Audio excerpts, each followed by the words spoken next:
Chapter 1, Neon Chains.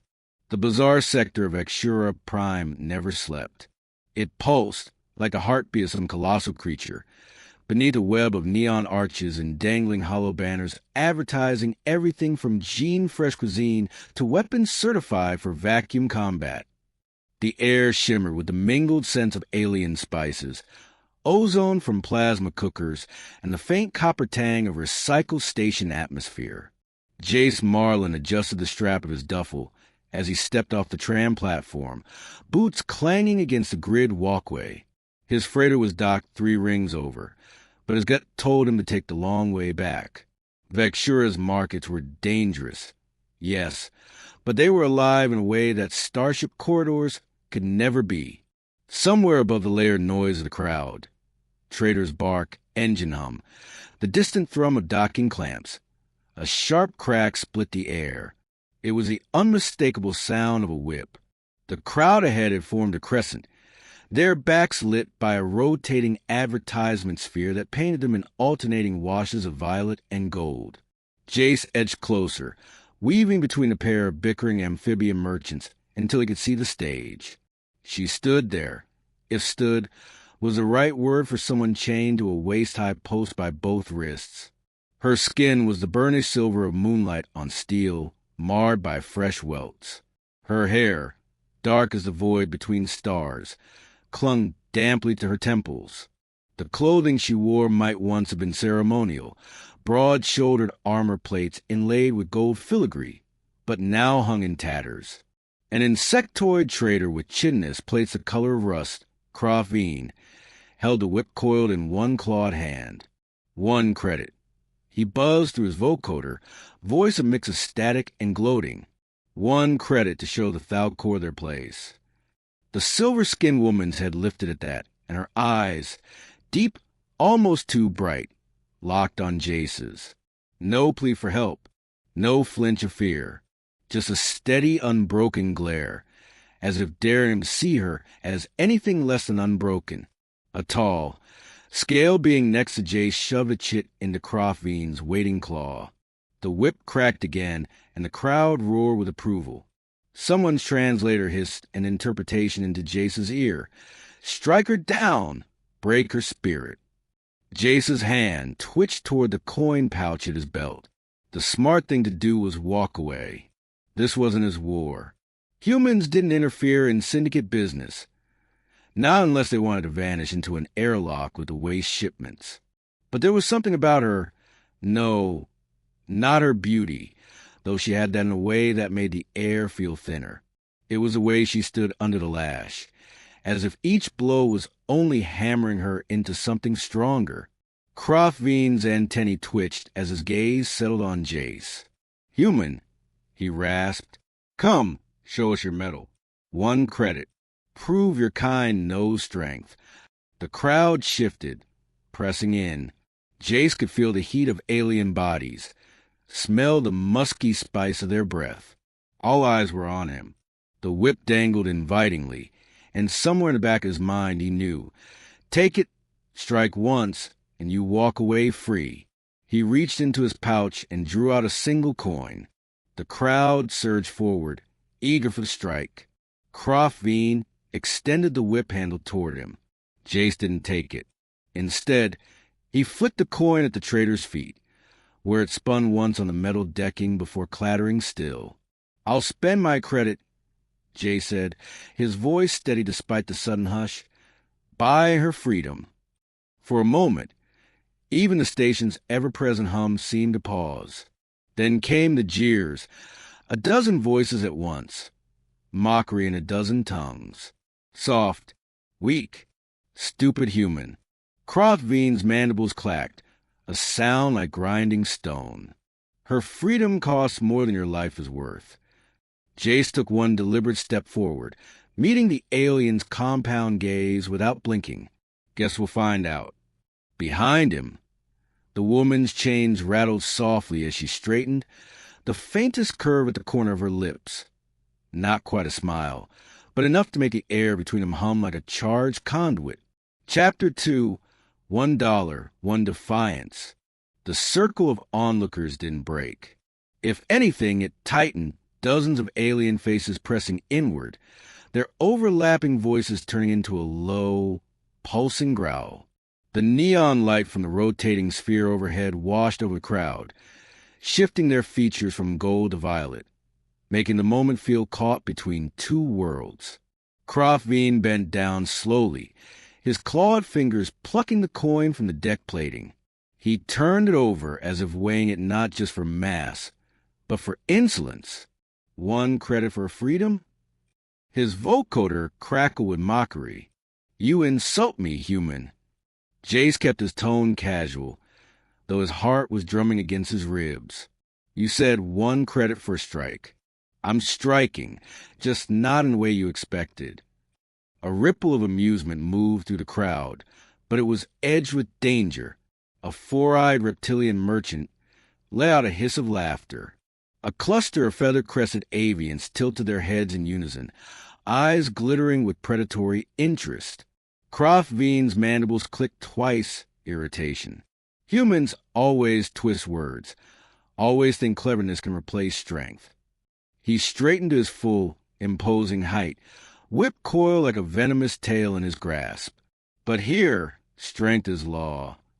The woman, Soraya, though Jace didn't yet know her name, shifted her weight against the chains. The motion was subtle, but Jace noticed. She was testing them, measuring their give. Her gaze was on Krofveen now, but there was a flicker toward Jace, like a silent calculation. You're right, Jace said, stepping forward, closing the gap into the trader's breath. A strange mix of engine oil and bitter herbs washed over him. Strength is law, but I've seen strength break when it's built on cruelty. A murmur went through the crowd, the translation algorithms in their earcoms struggling to keep up with the human idiom. Krofveen's antennae twitched in irritation. Then striker yourself. Prove your strength or be shown as weak. Jace took another step, now close enough to see the fine etching on the whip's braided fibers. Each segment dusted with conductive alloy to deliver a sting of electricity with every lash. His hand twitched toward it, not from temptation, but from imagining what it would feel like to wrap it around Krofveen's throat. Instead, he pointed at the chains. Unlock them. The crowd erupted, mocking laughter, some shrill, some guttural. A tusked brute shouted something about soft-skinned mammals playing hero. Someone else threw a discarded drink cartridge at Jace's boots.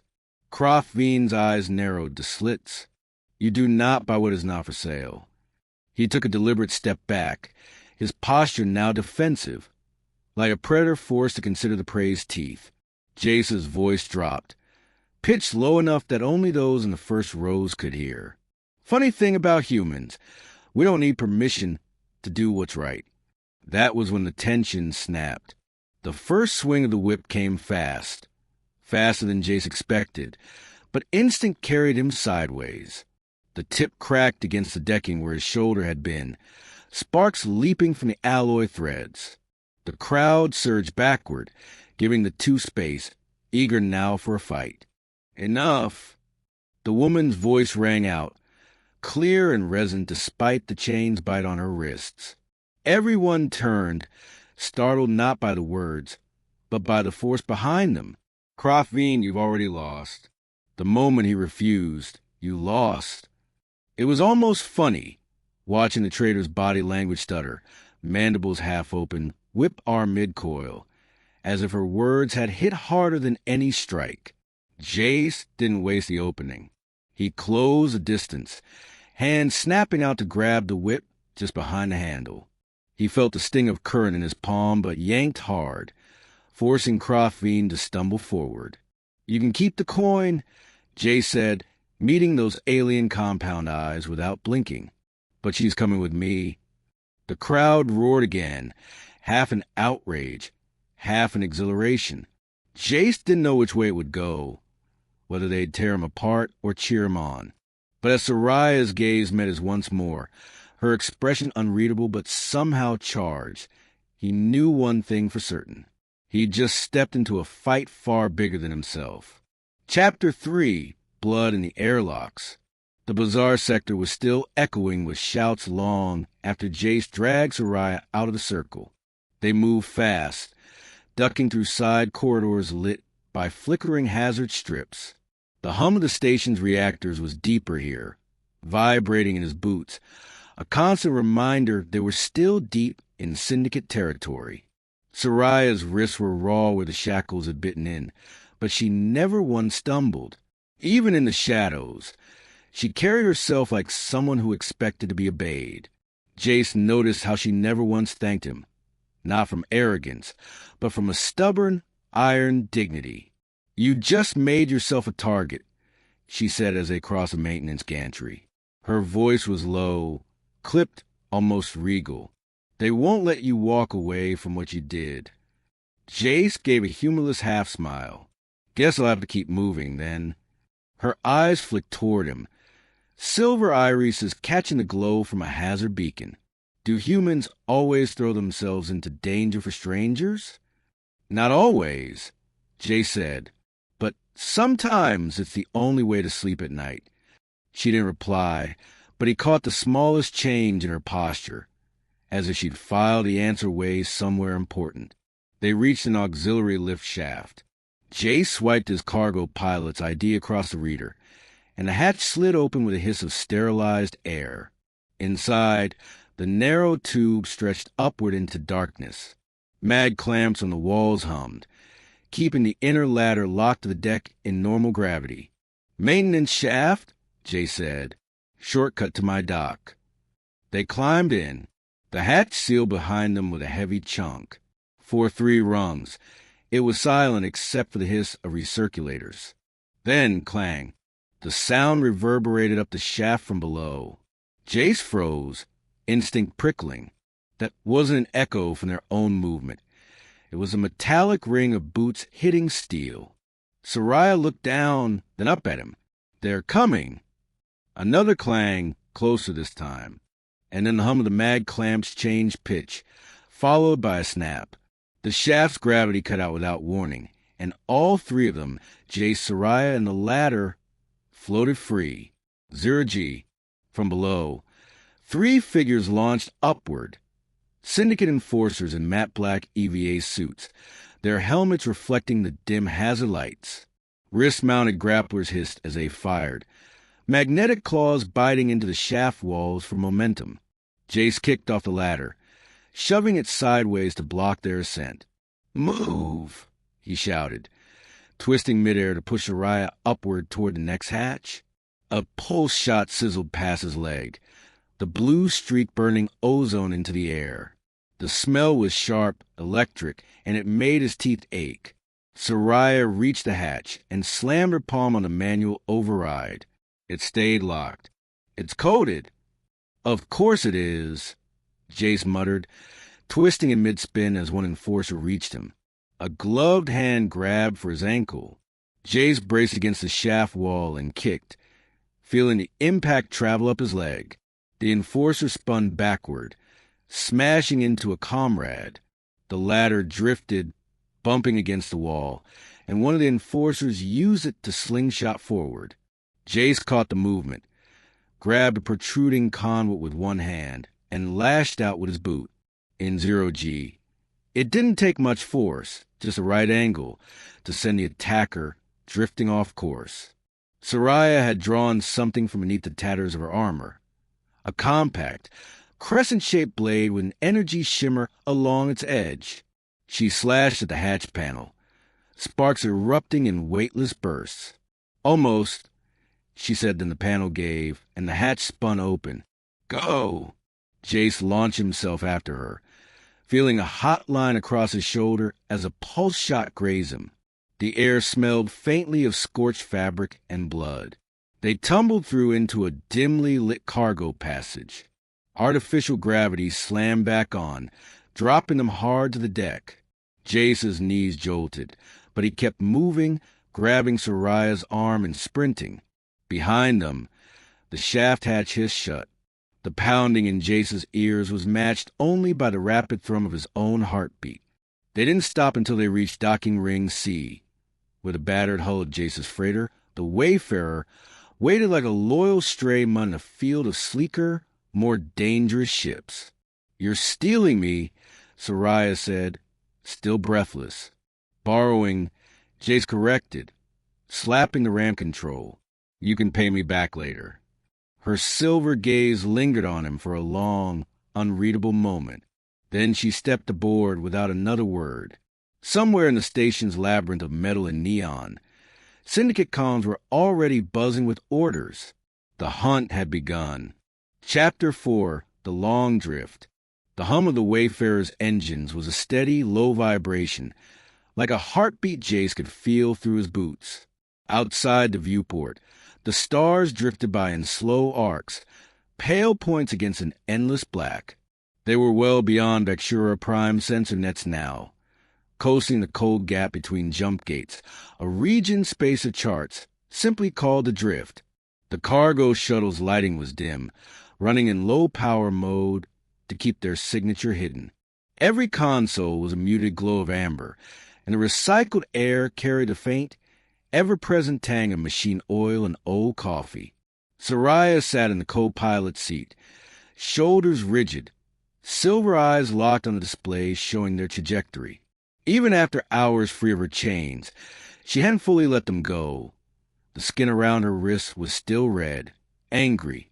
"You're bleeding," Jace said, nodding toward her forearms. "It's nothing," she replied without looking at him. Her voice was calm, clipped, too controlled, as if she feared any show of vulnerability would cost her something she couldn't afford to lose. Jace leaned back, drumming his fingers lightly on the armrest. "Could patch you up. Medkits on the console." Her gaze flicked toward him. "Just for a second. Humans are persistent." "We call it stubborn," he said. "It's not always a compliment." That almost earned him a smile. Almost. But then her eyes were back on the stars, her jaw tightening. "You shouldn't have interfered," she said. "You don't know what you've stepped into." Jace studied her profile. "Then tell me." She hesitated, and he could almost see the calculation in her mind, whether telling him would bind him tighter or give her the leverage to push him away. "I am Soraya the Thal-Korr," she said finally, "daughter of High Marshal Vorin, guardian of the 12 war spheres. My capture was meant to shame my people. The syndicate knows the Thal-Korr do not bargain for their leaders. They humiliate us instead." Jace frowned. "And you were just, what, left there?" Her lips pressed into a thin line. "The Thal-Korr do not rescue the captured. It is our way. To be taken alive is to lose your honor. They would rather remember me as dead." The words carried weight, an entire culture condensed into a sentence. Jace tried to imagine Earth with a rule like that, and couldn't. "Sounds like a waste," he said. "Where I'm from, we don't leave our people behind. Ever." That got her attention. She turned to him fully now, studying him as though he were some curious alien artifact. "And what does that earn you?" "Victory." "Sometimes," he admitted. "Sometimes just scars. But you never forget the ones you brought home." Her gaze held it for a long beat, unreadable but no longer cold. Then she looked away, and for the first time her posture eased, just slightly, but enough for him to notice. They sat in silence for a while, the only sound the distant purr of the engines and the faint hiss of life support cycling. Outside, a thin green nebula filament stretched across the void like a ghostly ribbon, casting soft emerald light into the cockpit. Soraya broke the quiet. "When we return to Vexura, they will be waiting." "Yeah," Jay said. "That's the thing about running. You always end up somewhere you have to stand your ground." She gave him a sidelong glance. "And you think you can stand against a syndicate?" "Not alone," he said. Then, with a small, deliberate smile, "Good thing I'm not alone anymore." Her expression softened, barely, but enough to catch in the nebula's light. She didn't answer, but for the first time since he'd seen her chain in that market, she no longer looked like she was somewhere far away. Jace leaned back in his seat, the hum of the Wayfarer steady beneath him. Out in the drift, with no law but what you made yourself, he couldn't help thinking, maybe humans were stubborn for a reason. Chapter 5, Into the Lion's Maw. The Wayfarer dropped out of slipstream with a shudder that rattled the hull, leaving the quiet cold of the drift for the feverish glow of Velos Rift. The Rift was no ordinary station. It was an asteroid carved open and hollowed out, its inner walls studded with docking arms, habitation pods, and market spires. Lava rivers from its still-living core glowed along the lower decks, their heat venting in shimmering plumes through the rock. From orbit, the place looked like a colossal, glowing wound in the dark. Jace guided the Wayfarer through a traffic lane thick with rust-skinned freighters, mercenary gunships, and sleek pirate cutters. Every ship bristled with mismatched weaponry, the kind scavengers bolted on after stripping them from dead rivals. The comms crackled with unlicensed chatter, a dozen alien tongues overlapping in a messy symphony of greed and suspicion. Soraya stood behind him, hands clasped behind her back, her presence radiating the calm of someone who'd walked into enemy territory before. She'd traded her tattered ceremonial armor for a plain spacer's jacket and hood, but even disguised, she carried herself like royalty. "They will scan the ship," she said. "If they find me..." "They won't." Jace cut in. "Our transponder says we're here to offload scrap drives and atmospheric recyclers. Just keep your hood up." Her eyes flicked toward him. "Your kind seems very comfortable with deception." "We call it improvisation," he said, a faint grin tugging at the corner of his mouth. The docking bay swallowed them, its entry field shimmering green as they passed through. Inside, the cavernous space was a chaos of stacked cargo crates, hover haulers zipping between decks, and loading crews shouting over the metallic clang of mag clamps. The air smelled of scorched metal, oil, and the sharp tang of exotic fuels that made Jace's eyes water. He cut the engines and stepped out onto the deck. A hulking dockmaster, his face hidden behind a battered respirator mask, strode up with a data pad in one hand and a sidearm in the other.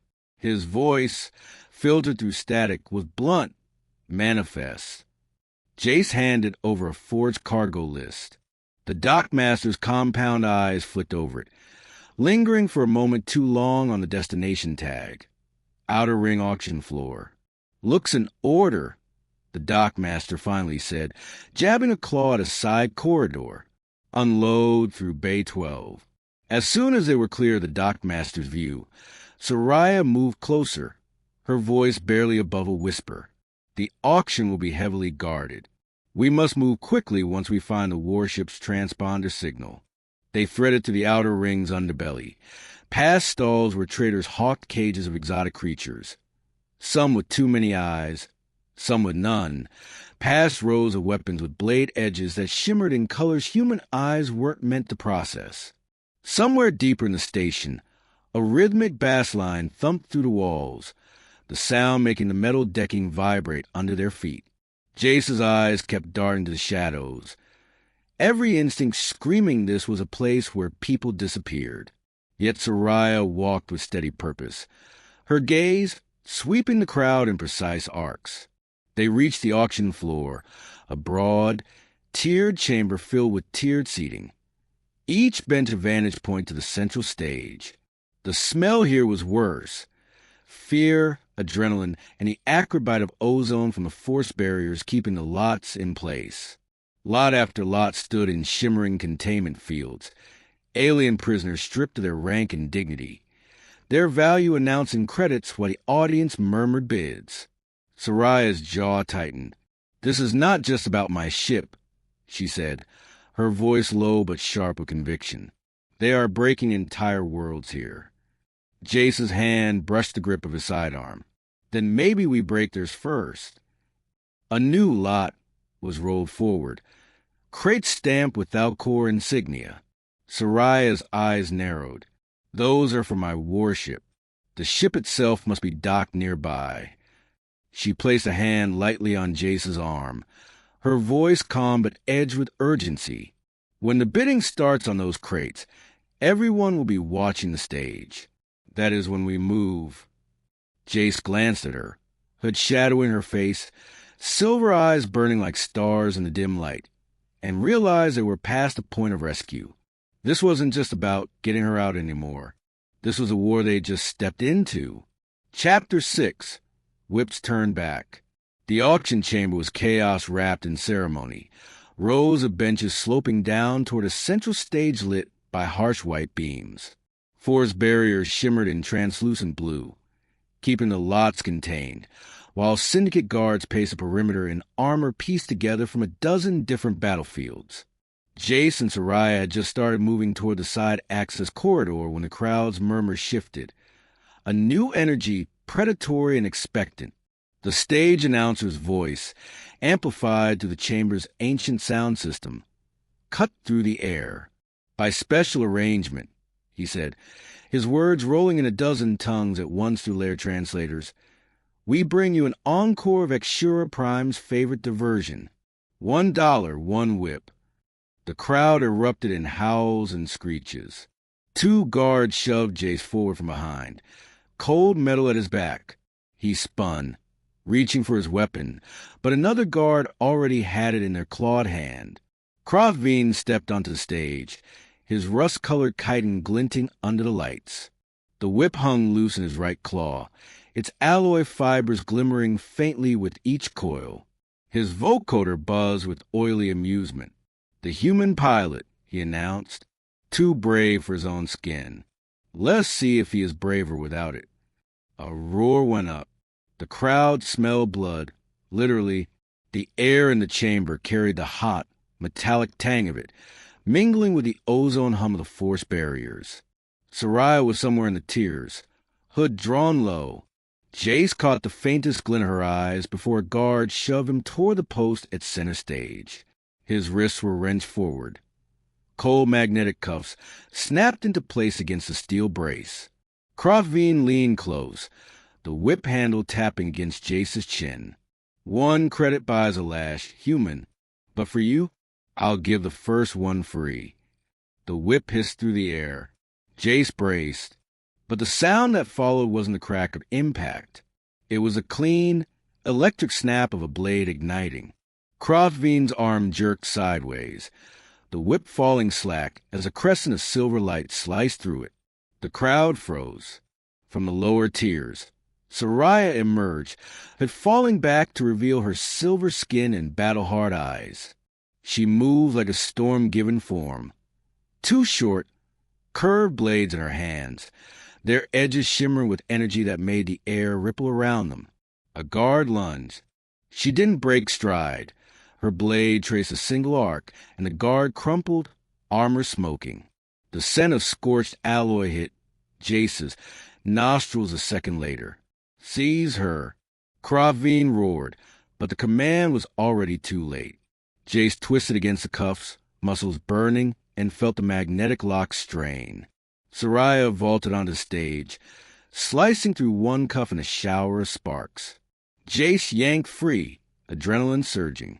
Kroveen raised his claws, but Jace was already moving, grabbing the half-whip still dangling from the alien's limb and yanking hard. Kroveen stumbled forward, mandibles clacking in shock. "This is how we use a whip where I'm from," Jace said, wrapping the alloy core around the trader's forearm and pulling him off balance. The crowd's roar had changed. The jeers were gone, replaced by a chaotic, rising cacophony. Some shouting for blood, others for escape. Soraya's voice cut through the noise. "This is over. The Thal-Korr will not be broken." Her words were like steel wrapped in fire, carrying the weight of a leader reclaiming her name. Kroveen swung at Jace, but the human ducked low, planted a boot in the alien's chest, and sent him sprawling across the stage. The whip cord slid free from Jace's hands. In confusion, the nearest guard hesitated, and that was enough. Jace scooped up the fallen weapon, its conductive thread still live, and cracked it against the deck with a sound that split the chamber. Every eye turned toward him. He met their gaze, one row at a time, letting the silence stretch. "Show's over," he said. The force barriers around the lots flickered and died. Soraya had triggered the release with her blades while moving between guards. The prisoner stepped forward, blinking in shock, then in growing defiance. The crowd was no longer an audience. It was a mob, and the syndicate was losing control. Soraya grabbed Jace's arm. "We have to go, now." They move as one, cutting through the chaos toward the nearest service corridor, shouts and weapons fire erupting behind them. The stage lights dimmed on the flicker of power loss, casting the whole chamber into a strobe-lit blur of movement. By the time they reached the docking bay, the sound of syndicate alarms was already echoing through the rift, and behind them, in the heart of the auction floor, Kraveen lay beaten. The spectacle turned against his master. Chapter 7, The Thal-Korr Rising. The Wayfarer blasted free of Velis Rift in a screaming burst of plasma, its aging engine straining against the pull of the asteroid's gravwell. Behind them, the pirate haven burned in patches, docking arms sheared by explosions, lava vents spilling molten rivers into the open hangars. Syndicate ships scrambled in every direction, their comms a storm of shouted orders and curses. Jace's hands moved fast across the controls, pushing the freighter beyond its safety limits. The hull shuddered, deck plating groaning under the acceleration, but the stars ahead stretched into a tunnel of light as they hit escape velocity. Beside him in the co-pilot seat, Soraya was already at work. Fingers moving over a compact comms console she'd pulled from her own gear, bypassing the Wayfarer's outdated systems. Her voice was crisp, commanding, carrying a resonance that made the hair on Jace's arm stand on end. "This is Soraya of the Thal-Korr. To all ships loyal to the 12 spheres, your High Marshal's daughter lives. The Syndicate has drawn blood, but it will not go unanswered." Static crackled. Then a deep voice answered in her own language, sharp and urgent. Jace didn't understand the words, but he understood the tone, shock giving way to resolve. She glanced at him once, her silver eyes fierce. "You want to strap in."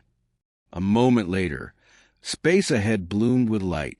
One by one, they came, sleek, crescent-shaped warships dropping out of slip space in perfect formation.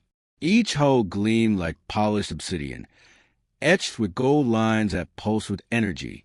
Massive spear-like cannons extended from their prows, and the sight of them made even the Wayfarer's inertial dampeners hum in protest.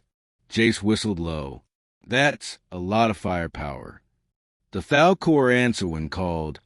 Soraya said simply, but there was something in her voice, a faint note of pride, tempered by the weight of what came next. The Syndicate wasn't slow to respond. Out of the rift shadow, their fleet emerged, an ugly swarm of mismatched frigates, spike-covered raiders, and hulking carriers bristling with stolen weaponry.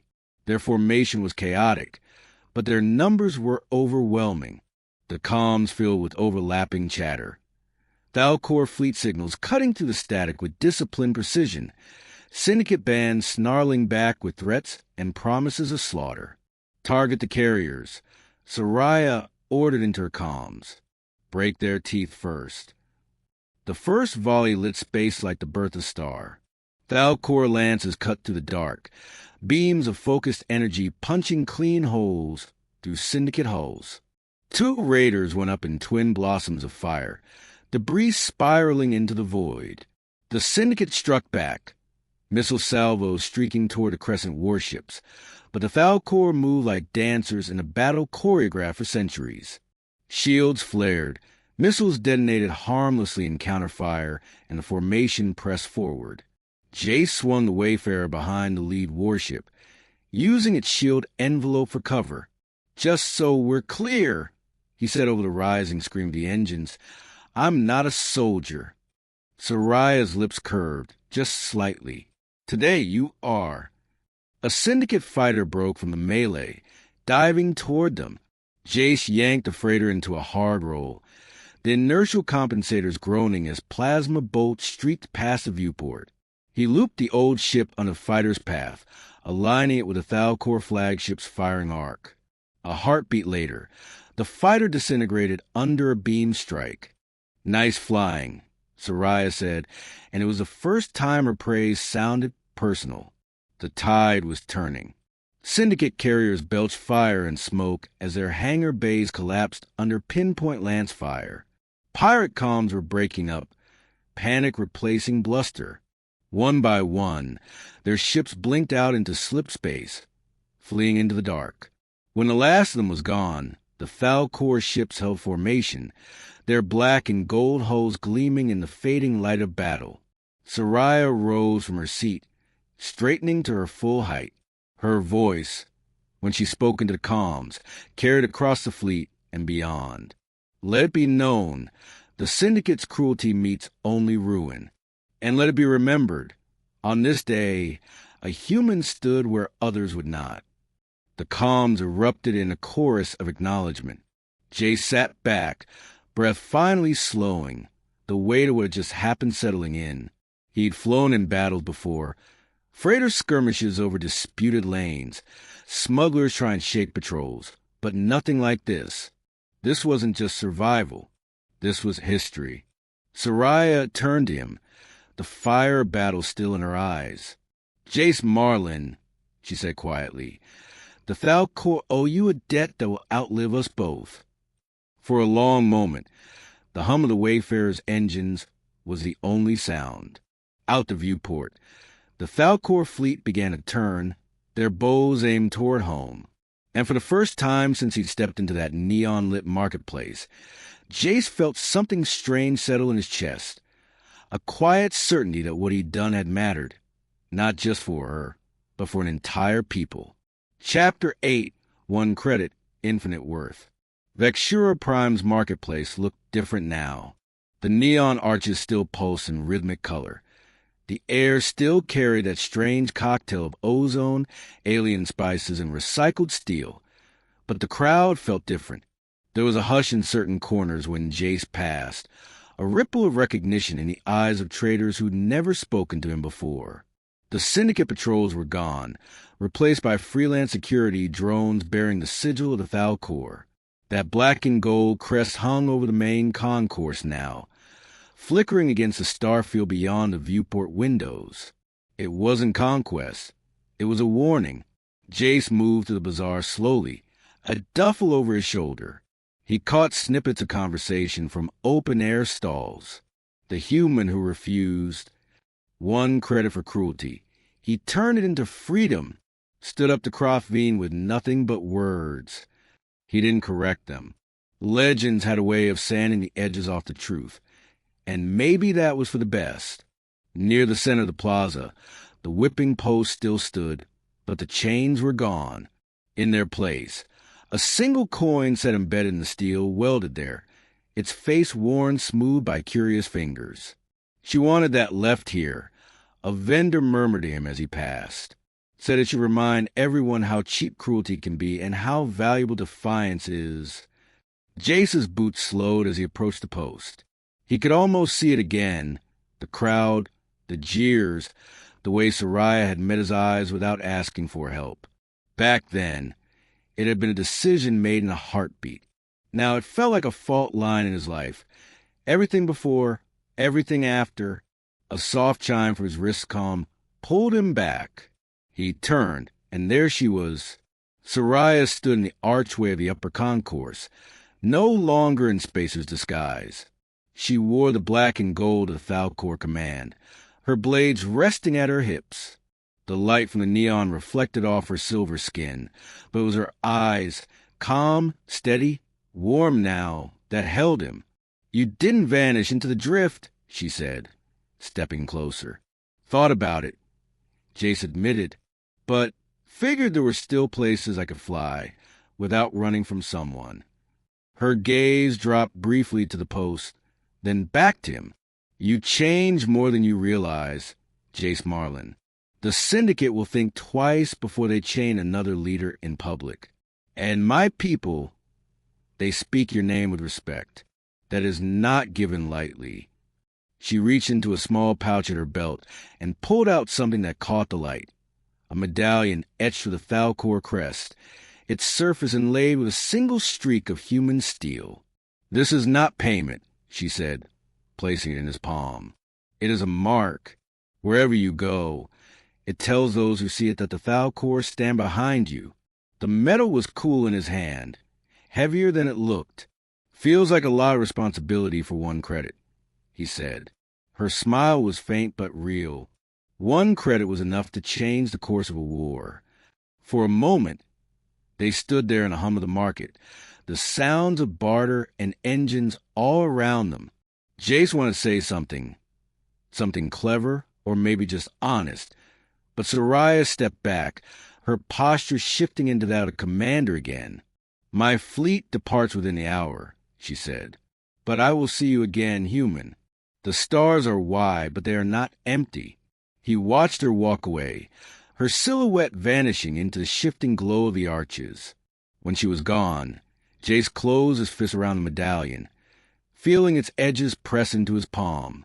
Then he turned toward the docking rings, his mind already on the next jump, the next horizon.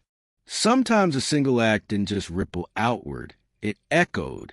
And out here, between the stars, echoes could last forever. The Wayfarer drifted in high orbit above Vexura Prime, its engines idling in a low, steady hum that resonated through the deck. Beyond the viewport, alien constellations shimmered against the black. Patterns Jace didn't know, but Soraya could name without hesitation. Down below, the city's neon arteries pulsed, casting faint reflections across the glass. Soraya stood beside him, no hood this time, the golden black of the Thal-Korr command catching the light. Her eyes traced the stars, then found his. "It's strange," she said quietly. "I came here in chains. Now I leave as a commander." Jace allowed himself a half-smile. "Guess we both proved something." She stepped closer, her presence filling the small cockpit. "I proved my people still have teeth." "You proved," she hesitated, then reached into her belt pouch and pressed something into his palm, a coin, dull from age, welded into a ring of black alloy. "That one human can make an empire stumble." He turned the coin over in his hand, feeling its cool weight. "And here I thought I was just buying a bad decision." Her laughter was soft, almost lost under the hum of the ship. Then she looked at him with a warmth that wasn't there in the marketplace. "Jace, never let anyone convince you that Defiance is small." As the Wayfarer angled toward the jump gate, the neon glow faded into starlight. Two figures stood in the cockpit, side by side, silent in the knowledge that in a galaxy of countless worlds, their paths would cross again. And somewhere in the darkness between stars, the echo of one credit still carried.